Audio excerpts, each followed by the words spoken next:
तो रूस और यूक्रेन की लड़ाई लगातार जारी है और रूस और यूक्रेन जंग के बीच बड़ी खबर मॉस्को से अब आ रही है। ब्लैक सी में यूक्रेन के जो कार्गो शिप पिछले 3 महीने से वहां पर फंसे हुए हैं उसे लेकर पुतिन बातचीत के लिए तैयार हैं।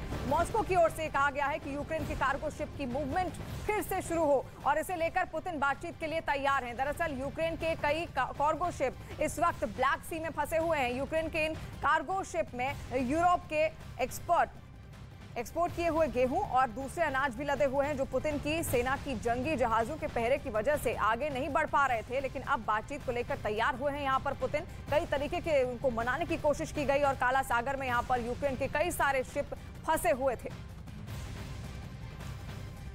और इस बीच दुनिया को अनाज संकट से बचाने के लिए पुतिन ने पश्चिमी देशों के सामने रूस पर लगाए प्रतिबंधों को हटाने की शर्त रख दी है, क्योंकि काला सागर में रूस के जंगी जहाजों और पनडुब्बियों ने पूरी तरह से किलेबंदी कर रखी है, जिससे वहां से गुजरने वाले तमाम जहाज फंसे हुए हैं। और इस बीच कुछ अंतर्राष्ट्रीय एजेंसियों का यह मानना है कि कई देशों में गेहूं का स्टॉक खत्म होने की कगार पर है।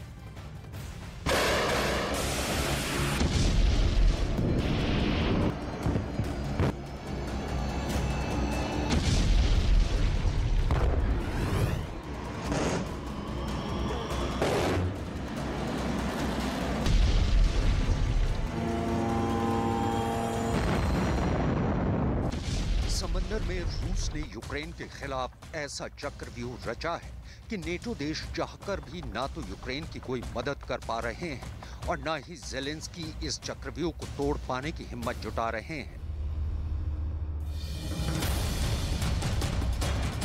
और इस चक्रव्यूह का असर अकेले यूक्रेन पर ही नहीं पड़ रहा, बल्कि इसने पूरी दुनिया के सामने नया संकट खड़ा कर दिया है। पूरी दुनिया के सामने पुतिन के इस चक्रव्यूह ने खाने का संकट खड़ा कर दिया है।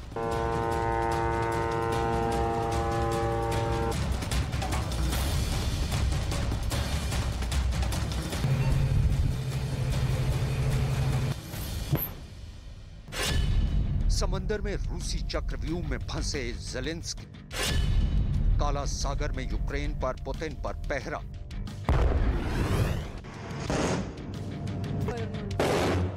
ये काला सागर की तस्वीरें हैं जिससे रूस की भी सीमा लगती है और यूक्रेन की भी, और इसी काला सागर से जुड़ी है पूरे यूरोप की फूड सप्लाई लाइन, जिस पर पुतिन की सेना जंग की शुरुआत से ही कुंडली मारकर बैठी है।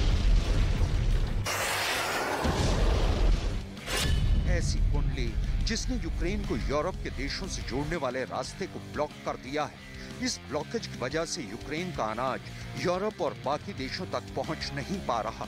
पिछले 3 महीने से यूक्रेन के कई कार्गो शिप अनाज के साथ काला सागर में फंसे हैं और अब कार्गो शिप पर लदे अनाज के सड़ने की नौबत आ गई है।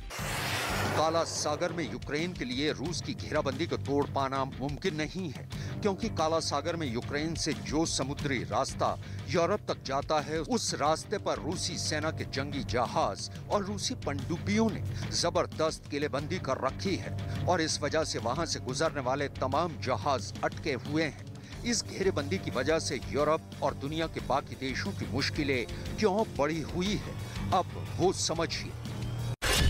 असल में यूक्रेन गेहूं सप्लाई करने वाला दुनिया का 5वां सबसे बड़ा मुल्क है। दुनिया की गेहूं की जरूरतों का करीब 10% हिस्सा यूक्रेन ही पूरा करता रहा है। लेकिन पिछले 3 महीने से यूक्रेन से गेहूं की सप्लाई पूरी तरह से ठप पड़ी हुई है। फिलहाल खबर है कि करीब 2 करोड़ टन गेहूं यूक्रेन के बंदरगाहों पर फंसा है, जिसे रूस निकलने नहीं दे रहा। इस वजह से दुनिया में गेहूं की भारी कमी हो गई है। यही नहीं, दुनिया के कई देशों के सामने खाने का संकट तक खड़ा हो गया है।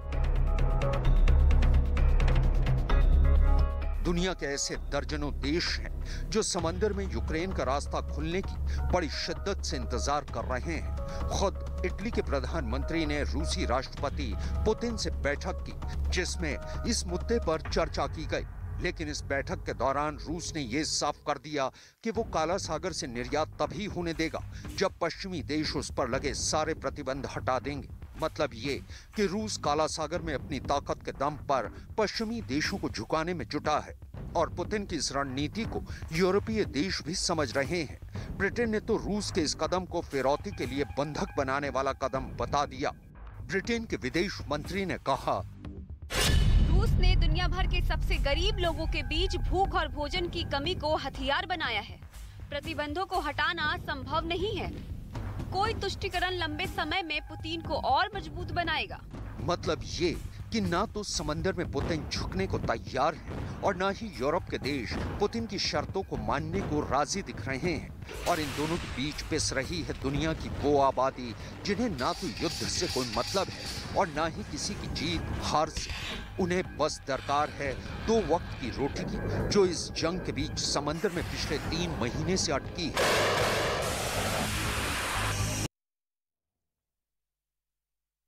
और असल में यूक्रेन दुनिया के कई देशों को अनाज भेजता है, उनमें अफ्रीका और मध्य एशिया के कई देश शामिल हैं। और ऐसे में यूएन के खाद्य और कृषि संगठन के मुताबिक यूक्रेन दुनिया का 5वां सबसे बड़ा गेहूं निर्यात करने वाला देश है और दुनिया के बाजार में उसकी हिस्सेदारी करीब 10% की है। इसके अलावा यूक्रेन मक्का और सूरजमुखी का तेल भी बड़े पैमाने पर दूसरे देशों को भेजता है, लेकिन उसके तमाम बंदरगाहों पर रूस का कब्जा है और इसी वजह से अनाज की सप्लाई ठप पड़ी हुई है। और जंग ऐसे ही चलती रही तो दुनिया भर में 81 करोड़ से ज्यादा लोगों के सामने भूखों मरने की नौबत आ जाएगी।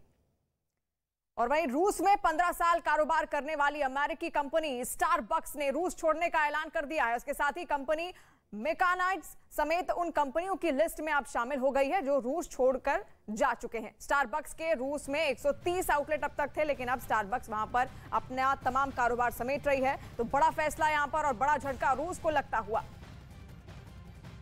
हालांकि पुतिन का यह मानना है कि इन कंपनियों के रूस छोड़ने से रूसी कंपनियों का फायदा होगा, उन्हें फलने फूलने का मौका नहीं मिलेगा। और वैसे यूक्रेन पर हमला करके रूस ने आर्थिक बर्बादी के रास्ते पर कदम रख दिया है। दुनिया के ज्यादातर देशों ने रूस पर बैन लगा दिए हैं, व्यापार बंद कर दिए हैं। जो पुतिन पहले कह रहे थे पश्चिमी देशों के प्रतिबंध से कोई असर नहीं पड़ेगा, अब उसका असर जमीन पर दिखना साफ शुरू हो गया है। और सवाल है कि जंग के बीच रूस की अर्थव्यवस्था कितनी कमजोर पड़ी हुई है और कैसे रूस उसे रिकवर करेगा।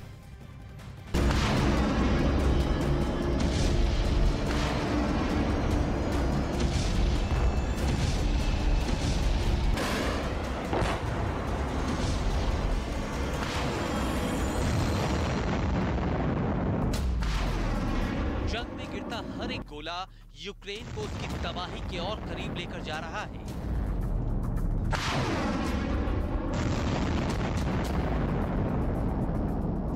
तीन महीने की महाजंग में यूक्रेन के बाजार खंडहर में तब्दील हो गए।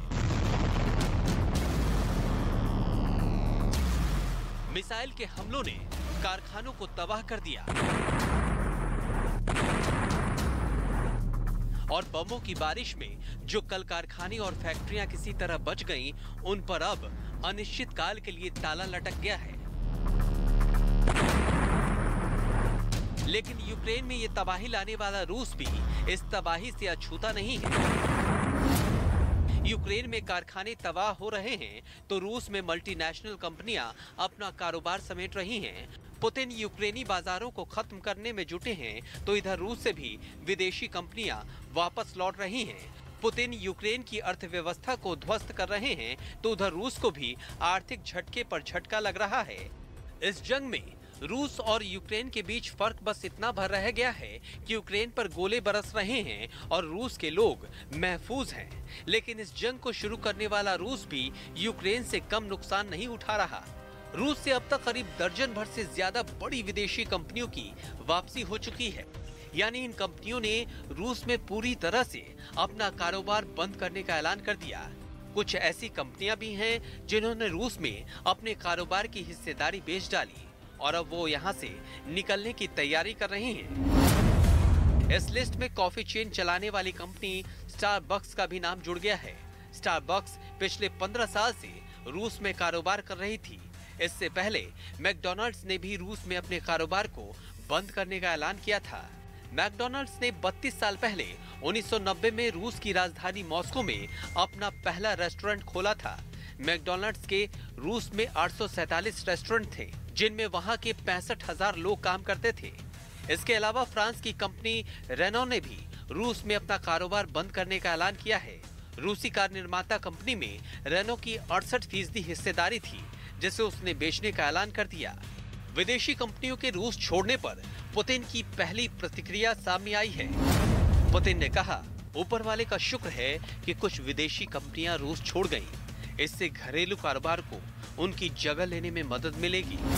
पुतिन की प्रतिक्रिया अपनी जगह है, लेकिन पुतिन भी ये बात अच्छी तरह जानते हैं कि विदेशी कंपनियों का देश छोड़कर जाना कम से कम कारोबार के लिहाज से रूस के लिए कहीं से भी अच्छा संकेत नहीं है।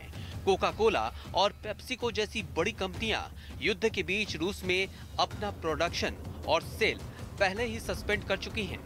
और इन सब के बीच ज़ेलेंस्की रूस से कारोबार समेटने वाली कंपनियों से अपील कर रहे हैं कि वो यूक्रेन में आकर अपना धंधा शुरू करें।